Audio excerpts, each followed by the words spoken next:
Hello नमस्कार, स्वागत है आप लोग का फिर से एक बार सुमो बायोलॉजी ऑनलाइन क्लासेस में। हम लोग पढ़ रहे हैं मानव प्रजनन और लास्ट लेक्चर में हम लोगों ने निषेचन और अंतरोपण टॉपिक को कवर किया है। इस लेक्चर में हम लोग संगर्भता तथा भ्रूणी परिवर्धन, प्रेगनेंसी और एम्ब्रियोनिक डेवलपमेंट के बारे में बात करते हैं।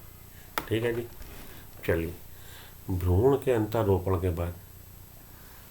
के बाद इम्प्लांटेशन क्या था कि भाई हमारा जाइगोट जो ऊपर से आया है, चौथे दिन एंटर हुआ है और 7वें दिन लगभग ऑन एन एवरेज ये इम्प्लांट होता है। तो कुछ एक बातें हैं जो एनसीईआरटी के बाहर से मैं आपको बता रहा हूँ। एक तो 4th डे एंट्री करता है और 7वें से 10वें दिन के बीच में ये एम्बेडेड होता है, इम्प्लांटेशन होता है। तो कई बुक में 7 दे रखा है, कई बुक में 8 दे रखा है, 7 से 10 दे रखा है, 7वें दिन मान लो आप। अब ये बातें आपके केवल जानकारी के लिए हैं, क्योंकि ये जो डाटा है हर बुक के अलग हैं और आज की तारीख में कोई भी कंट्रोवर्शियल क्वेश्चन वो आपको देते नहीं। आपको केवल एनसीईआरटी से पूछते हैं। तो 10वें दिन, 7वें से 10वें दिन वो इम्बेडेड हो जाएगा, धस जाएगा किसमें, एंडोमेट्रियल बेड में। ठीक है।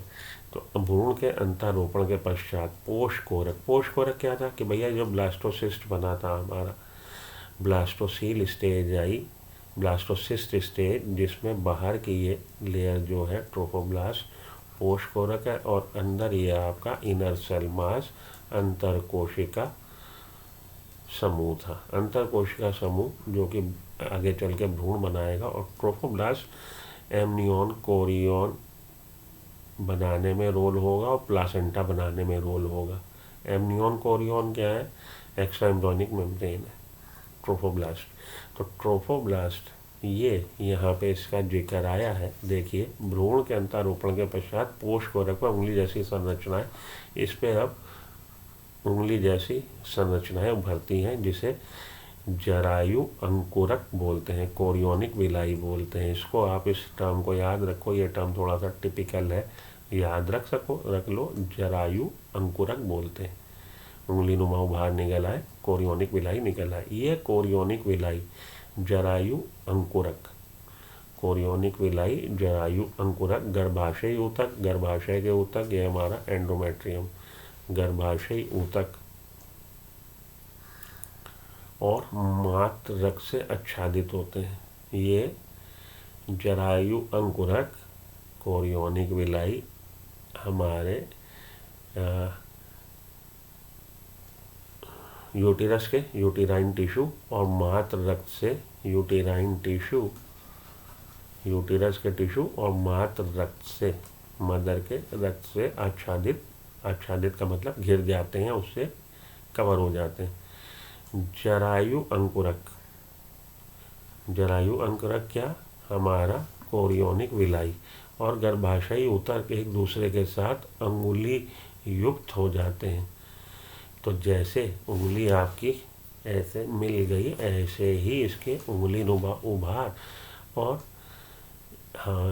माता के गर्भ के ऊतक, गर्भाशय ऊतक एक दूसरे के साथ अंतरा उंगली युक्त हो जाते हैं।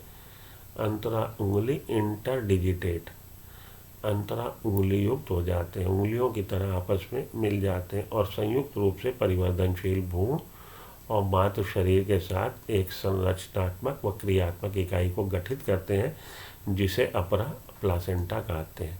तो प्लासेंटा किसके इंटरडिजिटेट होने से बना है, कोरियोनिक विलाई के और यूटेराइन टिश्यू के। जड़ की बात यह है, प्लासेंटा इज फॉर्म, प्लासेंटा बना है किससे, कोरियोनिक विलाई और यूटेराइन टिश्यू के इंटरडिजिटेट होने से।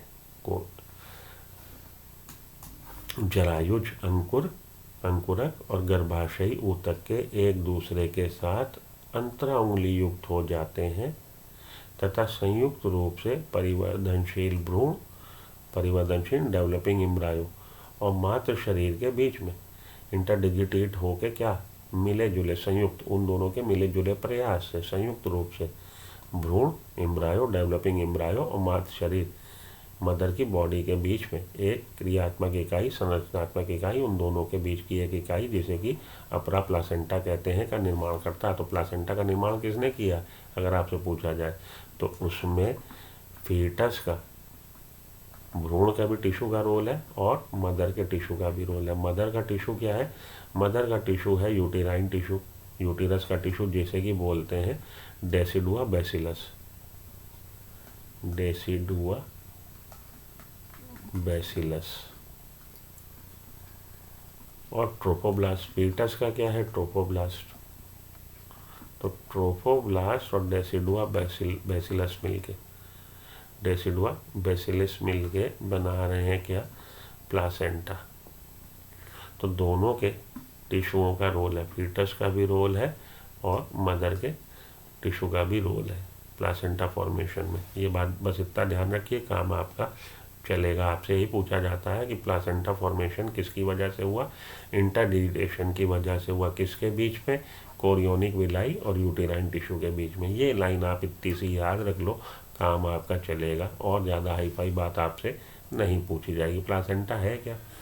प्लासेंटा एक केक नुमा रचना है, केक जैसी, चपटी केक के जैसी रचना है, जो एक तरह से फंक्शनल और स्ट्रक्चरल रोल प्ले कर रही है लिंक का, जोड़ का। लिंक किसके बीच में?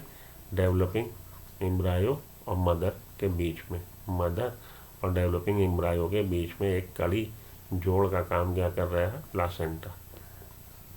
संयुक्त रूप से परिवर्तनशील गर्भ और मातृ शरीर के बीच में एक संरचनात्मक व क्रियात्मक इकाई को गठित करते हैं, जिन्हें अपरा प्लासेंटा कहते हैं। अपरा भ्रूण को, प्लासेंटा का फंक्शन क्या है? अपरा भ्रूण को ऑक्सीजन तथा पोषण की आपूर्ति, ऑक्सीजन दे रहा है, न्यूट्रिशन दे रहा है एवं कार्बन डाइऑक्साइड और भ्रूण द्वारा उत्पन्न उत्सर्जी अपशिष्ट अंगों को, पदार्थों को बाहर निकालने का काम करता है। अपरा ऑक्सीजन की सप्लाई दे रहा है, पोषक तत्वों की सप्लाई दे रहा है, किसको? भ्रूण को। और उससे निकालने का, ये तो उसको दे रहा, और उससे जो वो निकालना चाहता है, क्या निकाल? CO2 और नाइट्रोजिनस वेस्ट, जो उसके मेटाबॉलिज्म के फलस्वरूप अवशिष्ट पदार्थ बन रहे हैं, एक्सक्रीटरी पदार्थ बन रहे हैं, उसको बाहर निकालने का कार्य करता है। यह अपरा एक नाभि रज्जु, अम्बिलिकल कॉर्ड द्वारा भ्रूण से जुड़ा होता है। इनके बीच में एक कॉर्ड, कॉर्ड का मतलब कहिए कि कॉर्ड किसी भी हम लोग बोलते हैं एक मोटी नाल कह लीजिए, कॉर्ड। यह अपरा एक नाभि रज्जु अम्बिलिकल कॉर्ड द्वारा भ्रूण से जुड़ा होता है, जो भ्रूण तक सभी आवश्यक पदार्थों को अंदर लाने तथा बाहर ले जाने में मदद करता है। तो अम्बिलिकल कॉर्ड की सहायता से प्लासेंटा जुड़ा हुआ है किससे? भ्रूण से, और इसके भ्रूण तक या तो पदार्थों को, आवश्यक पदार्थों को देगा, अंदर लाने तथा बाहर ले जाने का काम करता है। अपरा अंतःस्रावी ऊतकों का भी काम करता है। ये एंडोक्राइन ग्लैंड्स की तरह भी, एंडोक्राइन टिश्यू की तरह भी काम करता है। और अनेक हार्मोन और कई सारे हार्मोन, जैसे कि ह्यूमन जरायु gonadotropin, human chorionic gonadotropin, SCG, जिसका कि काम करने का तरीका LH जैसा है। जब मैंने आपको आर्तव साइकिल समझाया था, आर्तव चक्र, मेंस्ट्रुअल साइकिल, तब वहाँ पे इसका जिक्र किया था। Human chorionic gonadotropin, SCG। मानव अपना लैक्टोजन, ह्यूमन प्लासेंटल लैक्टोजन, तो SCG का सिक्रीशन कर रहा, ह्यूमन प्लासेंटल लैक्टोजन का सिक्रीशन कर रहा, ईस्ट्रोजन प्रोजेस्टेरोन को भी सिक्रीट कर रहा। संगर्भता के उत्तरार्ध की अवधि में, प्रेगनेंसी के आखिरी दिनों में, तो संगर्भता के उत्तरार्ध की अवधि में, प्रेगनेंसी के आखिरी दिनों में अंडाशय द्वारा रिलैक्सिन नाम का एक हार्मोन भी स्रावित किया जाता है। तो आपके ये क्या क्या स्रावित कर रहा है? प्लासेंटा स्रावित कर रहा है SCG, HPL, SCG human chorionic gonadotropin, HPL human placental lactogen, oestrogen progesterone.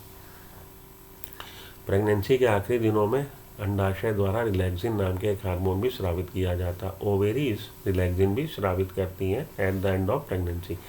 हमें ये याद रखना चाहिए कि SCG, HPL और रिलैक्सिन स्त्री में केवल कब उत्पादित होते हैं? केवल प्रेगनेंसी में उत्पादित होते हैं। ये लाइन इम्पॉर्टेंट है कि SCG, HPL और रिलैक्सिन स्त्री में कब केवल उत्पादित होंगे? केवल संगर्भता की स्थिति में, प्रेगनेंसी में उत्पादित होते हैं। इसके अलावा दूसरे हार्मोन जैसे oestrogen, progesterone, cortisol, prolactin, thyroxine आदि की भी मात्रा संज्ञापता के दौरान माता के रक्त में कई गुना बढ़ जाती। साथ ही साथ माता के रक्त में oestrogen, progesterone, cortisol, prolactin, thyroxine, तो ईस्ट्रोजन प्रोजेस्टेरोन तो बढ़ेगा ही बढ़ेगा, उसके अलावा CPT, कोर्टिसोल, प्रोलैक्टिन और थायरॉक्सिन, इसकी मात्रा भी बढ़ जाती है। CPT की मात्रा, कोर्टिसोल, प्रोलैक्टिन, थायरॉक्सिन की मात्रा भी प्रेगनेंसी के दिनों में मदर के ब्लड में काफ़ी बढ़ जाती। इन हार्मोनों के उत्पादन में बढ़ोतरी, इन हार्मोनों के उत्पादन में बढ़ोतरी होना भी भ्रूण वृद्धि और माता की उपापचयी क्रियाओं में परिवर्तन तथा संज्ञापता को बनाए रहने के लिए आवश्यक होता है। इन हार्मोनों का सिक्रीशन क्यों बढ़ गया? कोर्टिसोल का, प्रोलैक्टिन का, थायरॉक्सिन का, प्रेगनेंसी को मेंटेन रखने में, संज्ञापता को बनाए रखने के लिए, माता की उपापचयी क्रियाओं में परिवर्तन। भाई अब कोई लेडी, उसके साथ शरीर के साथ एक रचना ऐसी जुड़ गई जो भविष्य का एक नया जीव बनने जा रही है, तो सर्टेन चेंजेस उसके मेटाबॉलिक परिस्थितियों में आएंगे, मेटाबॉलिक कंडीशन में चेंजेस आएंगे, उसको ज़्यादा एनर्जी रिक्वायर्ड होगी, ज़्यादा ग्रोथ रिक्वायर्ड होगी। तो उन सबको मेंटेन रखने में किसका रोल है? कोर्टिसोल का, प्रोलैक्टिन का, थायरॉक्सिन। थायरॉक्सिन हमारा मेटाबॉलिज्म को इफेक्ट करता है। यही वजह है कि प्रेगनेंसी में कोर्टिसोल, प्रोलैक्टिन और थायरॉक्सिन की मात्रा बढ़ जाती है, उनका सिक्रीशन बढ़ जाता है। प्रोलैक्टिन से डेवलप होंगी मेमोरी ग्लैंड्स, तो आगे चल के उसको लैक्टेशन भी करना है, लेडी को फ्यूचर की मदर है, तो ब्रेस्ट का डेवलपमेंट भी जरूरी है। तो इन सब का सिक्रीशन बढ़ गया ड्यूरिंग प्रेगनेंसी। और HCG, HPL और रिलैक्सिन का सिक्रीशन कब होता है? ड्यूरिंग केवल प्रेगनेंसी होता है। ये बात आपने याद में रखनी है। प्लासेंटा क्या सिक्रेट कर रहा है? HCG सिक्रेट कर रहा है, HPL सिक्रेट कर रहा है, एस्ट्रोजन सिक्रेट कर रहा है, प्रोजेस्टेरोन सिक्रेट कर रहा है।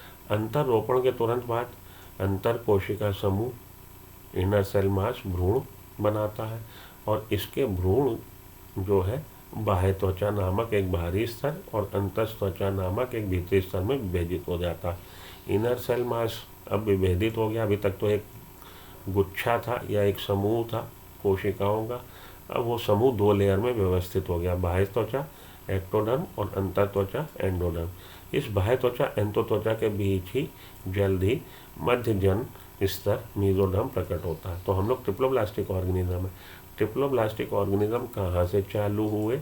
ट्रिप्लोब्लास्टिक ऑर्गेनिज्म प्लेटेलमंथी से ट्रिप्लोब्लास्टिक ऑर्गेनिज्म चालू हुए।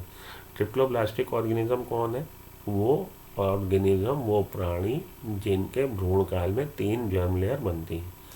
तो हम लोगों में 3 जर्म लेयर बन रही है, बाह्य त्वचा, अंतस त्वचा और उन दोनों के बीच में जल्दी ही मध्यजनक स्तंभ मीजोडर्म प्रकट हो गया। यह तीनों ही स्तर वयस्कों में सभी अंगों का निर्माण करते हैं। जो हमारे फ्यूचर में जितने भी अंग, तंत्र, ऑर्गन है, उन सब का विकास इन्हीं लेयर से हुआ है। यहाँ यह भी उल्लेख करना आवश्यक है कि इनर सेल मास में कुछ निश्चित प्रकार की कोशिकाएं, जिन्हें स्टेम कोशिकाएं कहते हैं, समाहित रहती हैं, जिनमें क्षमता होती है कि वे सभी अंगों व ऊतकों का निर्माण कर सकती। इनर सेल मास में कुछ सेल्स ऐसी हैं जिनमें ये कैपेबिलिटी है कि वो सभी तरह के अंगों और ऊतकों का उत्पन्न कर सकती हैं, जिनको हम स्टेम सेल्स बोलते हैं।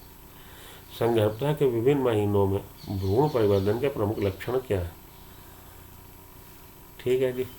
मानव की संगर्भता की अवधि 9 महीने बताई जाती है। क्या आप जानते हैं कुत्ते, बिल्ली और हाथियों में ये अवस्था कितनी देर की है?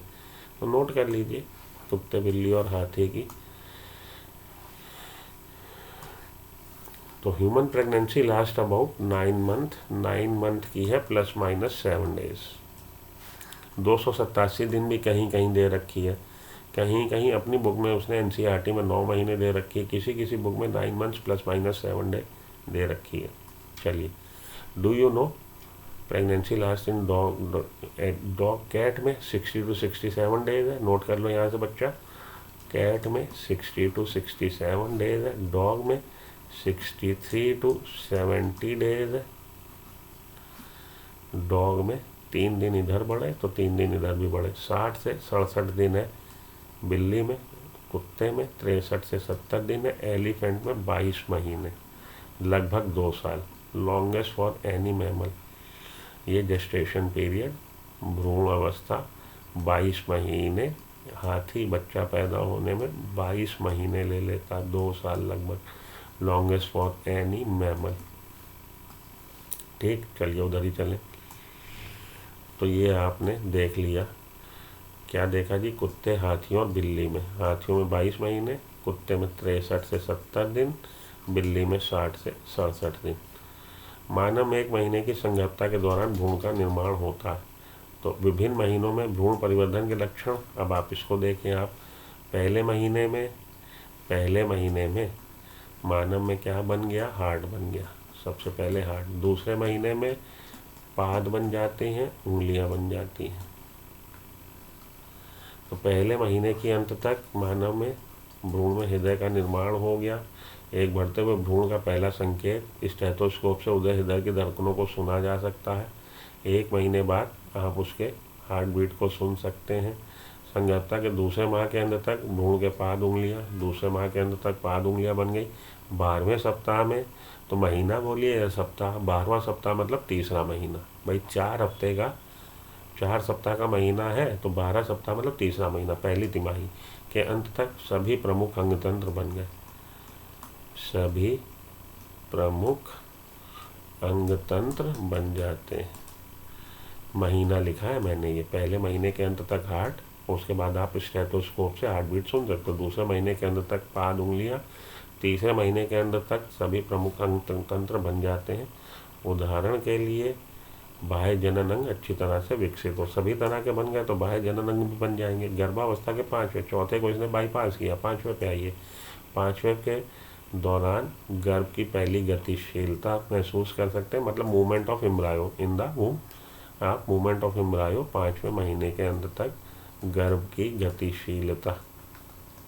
गतिशीलता महसूस करी जा सकती है। सिर पर बाल उगाएंगे 5वें महीने के अंत तक, और लगभग 24वें सप्ताह के अंत तक। 24वां सप्ताह मतलब छठा महीना या दूसरी तिमाही। भाई पहली तिमाही पहले 3 महीने, दूसरी तिमाही चौथे से छठा महीना, तो 24वें हफ्ते के अंत तक या छठे महीने के अंत तक या दूसरी तिमाही कह लीजिए। पूरे शरीर पर कोमल बाल, पूरे शरीर पर फाइन हेयर्स ऑन स्किन, पूरे शरीर पर कोमल बाल उगाए हैं। आँखों की पलकें अलग अलग हो गई हैं, आँखों की पलकें अलग अलग हो जाती हैं और बरौनिया आईब्रो बन जाते हैं। ठीक है जी। तो पहले हफ्ते के पहले महीने में हार्ट, दूसरे महीने में पाद उंगलियां, तीसरे महीने में सभी अंगतंत्र बाह्य जननांग भी, 5वें महीने में फर्स्ट गतिशीलता, पहली गतिशीलता और सर पे हेयर, सिर पर बाल, और फिर छठे महीने में पूरे शरीर पर कोमल बाल, यहाँ सिर पर पूरे शरीर पर कोमल बाल, आईलिड्स अलग हो गए, आईब्रो बन गई। और 9वें महीने में कंप्लीट डेवलपमेंट हो गया, now ready to deliver, delivery के लिए, प्रसव के लिए तैयार हो जाता है। यहाँ पे आके आपका ये वाला टॉपिक ख़त्म। इससे रिलेटेड क्वेश्चन लगा लें और उसके बाद प्रसव इस पे आ जाए और दुग्ध श्रवण पे, और आपका ये ख़त्म हो जाएगा क्या आज आपका चैप्टर। प्लासेंटा के लिए सही कथन होगा, भ्रूण को ऑक्सीजन सप्लाई देता, पोषक तत्वों की आपूर्ति करता। ठीक बात है। गर्भ नाल के माध्यम से भ्रूण से जुड़ा, सही बात है। भ्रूण द्वारा उत्पादित CO2 उत्सर्जन सामग्री हटा देता। उपरोक्त सभी सही बात, सभी सही। रिलैक्सिन हार्मोन है किसके द्वारा सब होता है, तो अंडाशय और प्लासेंटा दोनों से होता है। अपनी बुक में केवल उसने अंडाशय लिखा है, लेकिन प्लासेंटा भी सिक्रीट करता है, याद रखिएगा। ए व बी दोनों को लगा लीजिए। आगे चलते हैं। HPL, HCG human chorionic gonadotropin. HPL हमारा human placental lactogen, oestrogen, progesterone जैसे हार्मोन कौन स्रावित करता, प्लासेंटा अपरा। अपरोहण के आरोहण के तुरंत बाद इनर सेल मास किसमें विभाजित हो जाता है, बाहरी एक्टोडर्म और अंदर की तरफ हमारा एंडोडर्म और बीच में मीजोडर्म। तो एक्टोडर्म, एंडोडर्म, मीजोडर्म। इनिबिन पर सही कथन की पहचान करें, बुक में जिक्र नहीं है इनिबिन, बाईपास करो, आगे बढ़ो, कोई ज़रूरत नहीं है। सही चुने। दिल कब बना था, दूसरे महीने के अंत तक, पहले महीने के, यही गलत जोड़ी, यही गलत जोड़ी है। पाद और उंगलियां कब बनी थी? दूसरी तिमाही, ये भी गलत है। बाहरी जननांग पहली तिमाही पे बाहरी जननांग बन गए थे। शरीर पर कोमल अंग, कोमल बाल हमारे 5वें महीने के दौरान बन गए थे। तो इसमें सब पूछ रहा है गलत जोड़ी को चुने। तो दिल कब बना था? दिल बना था पहले महीने के अंत तक। ठीक है। प्रसव के लिए संकेत किससे उत्पन्न होते हैं? तो अभी हम लोगों ने पढ़ा नहीं, लेकिन आगे हम लोग देखेंगे। प्लासेंटा के साथ पूर्ण विकसित भ्रूण दोनों से उत्पन्न होते हैं। नवजात शिशु के लिए कोलेस्ट्रॉल क्यों इम्पोर्टेंट है? क्योंकि उसमें एंटीबॉडीज होती हैं। ये अभी पढ़ा नहीं है, आइए पढ़ लें तो फिर वापस लौट के इधर आए। इधर देख लें कुछ क्वेश्चन आपके लिए और इंटरेस्टिंग हो।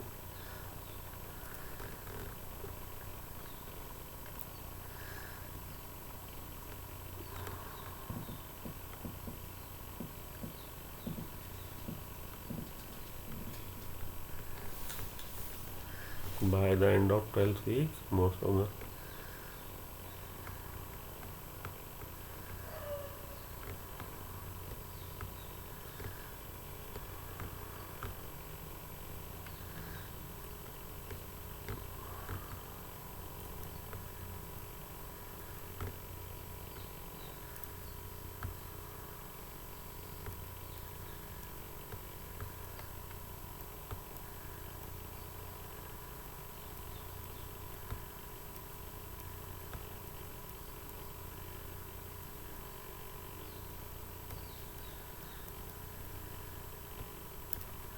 चलिए पार्चुरेशन और लैक्टेशन पे आते हैं।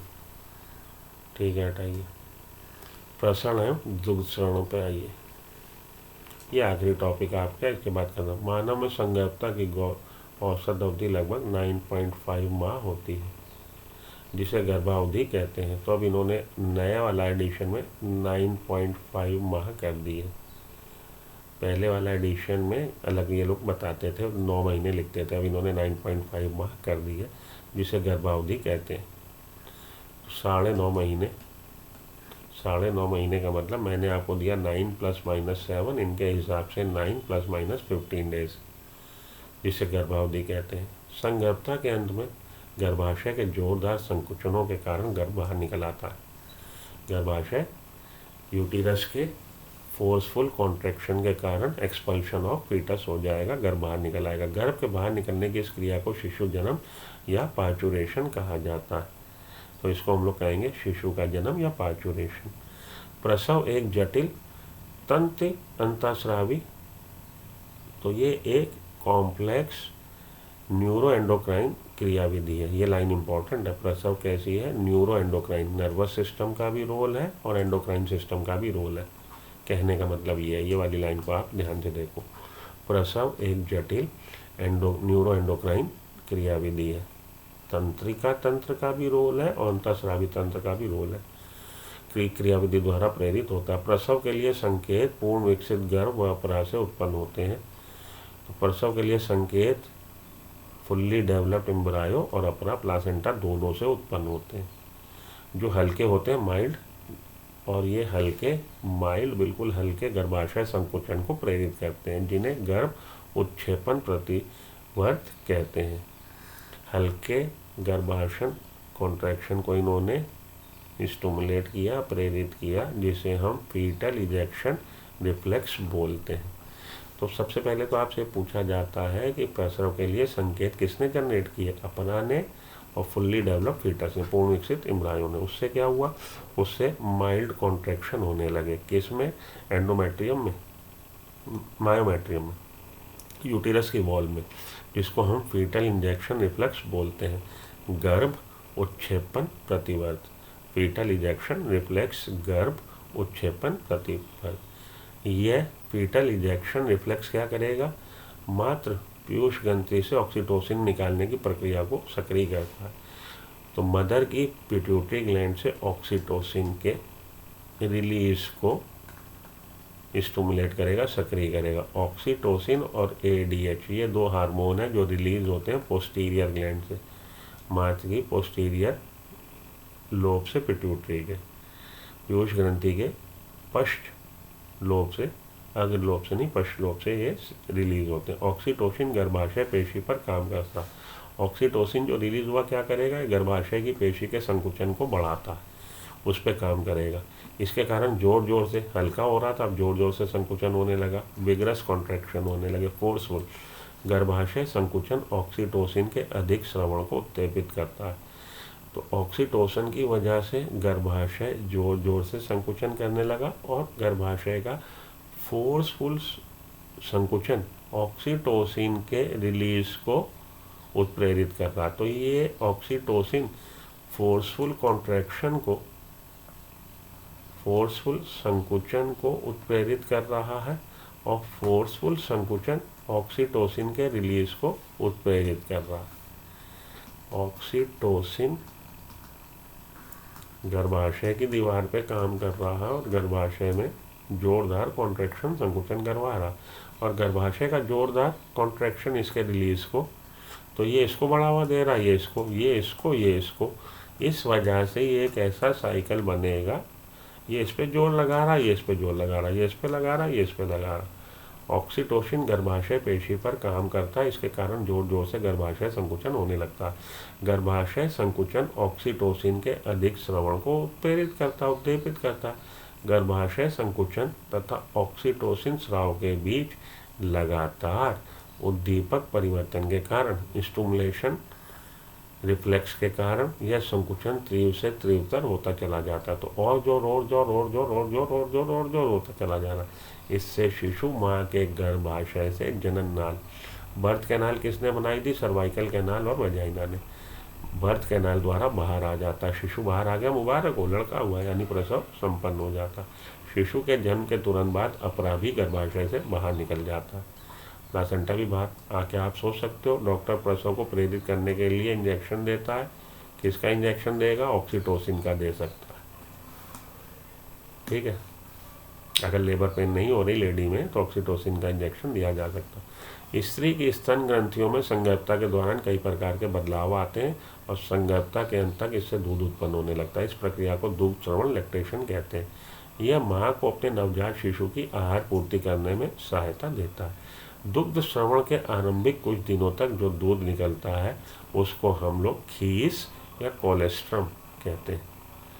दुग्ध श्रवण के आरंभिक कुछ दिनों में जो दूध निकलता है उसको हम प्रथम सतन्य या कोलेस्ट्रम कहते हैं, जिसमें कई तरह के प्रतिरक्षी एंटीबॉडी तत्व होते हैं जो नवजात शिशु में प्रतिरोधकता क्षमता उत्पन्न करने के लिए आवश्यक है। एक स्वतंत्र शिशु की वृद्धि एवं विकास के लिए प्रसव के बाद आरंभ के कुछ माह तक शिशु को स्तनपान करने की सलाह डॉक्टर देते हैं। टिंग टिंग टिंग, इसके साथ आपका चैप्टर खत्म। आइए उससे संबंधित कुछ क्वेश्चन लगाए जाएं। नवजात शिशु के लिए कोलेस्ट्रम क्यों उत्पन्न है, महत्वपूर्ण है क्योंकि उसमें एंटीबॉडीज होती हैं। कौन सी घटना महिला में ओव्यूलेशन के संदर्भ के साथ संबंध नहीं है। स्टाइडल में कमी, ग्राफिन पुटिकल का पूर्ण विकास, द्वितीय सुसाइड का मोचन, LH वृद्धि। ऑस्ट्रियोइडल में कमी, ईस्ट्रोजन में कमी ओव्यूलेशन के साथ संबंध नहीं रखती, ईस्ट्रोजन सिक्रीशन बढ़ता है। एक सामान्य महिला में गोनेडोट्रोपिन गतिविधि का वर्णन करने वाले सही विकल्प का चयन करें। हटाओ यार, ये कहाँ पे हो गया क्वेश्चन डिस्कशन से।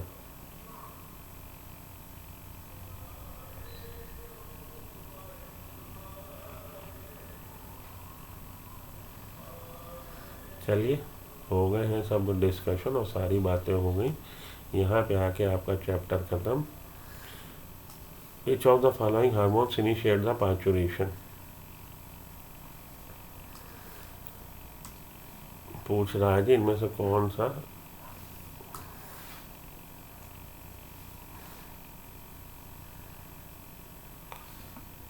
पूछ रहा, first sign of growing human foetus. मानव में फीटस डेवलप हो रहा है, पहला उसका संकेत क्या है। पहला संकेत यह है कि आप उसकी हार्ट बीट सुन लें। Listening the heart beat is the sign of developing foetus. Listening heart sound, उसकी हार्ट साउंड को सुन लेंगे, पहले महीने में बन जाएगी तो डेवलपिंग फीटस की आपको जानकारी, आइडिया मिल जाएगा। Heart began to beat at the development age of heart का beat develop heart beat develop हो जाती, 4th वीक पे आप हार्ट बीट सुन सकते हैं।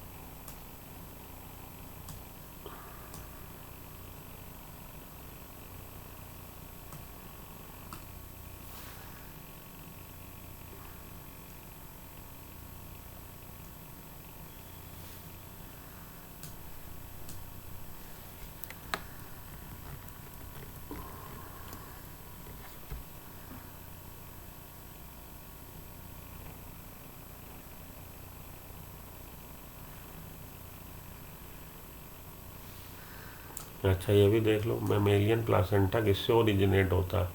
कोरियन और एलेंटॉइड से ओरिजिनेट होता। In mammals the chorion and allantoids together form placenta. Allantois और कोरियन से human foetus, male foetus, mammal foetus develop हुआ। ये सब बातें पहले पूछी जाती थी, अब एनसीईआरटी केवल पूछी जाती है, इसीलिए मैंने ये सब आपको बताया नहीं है, केवल एनसीईआरटी का डिस्कशन रखा है।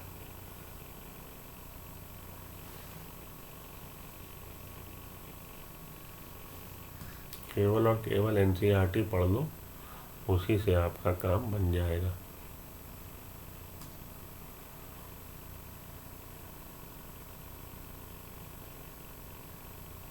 menstrual cycle occurs in human females, mammalian females, rabbit, female primates.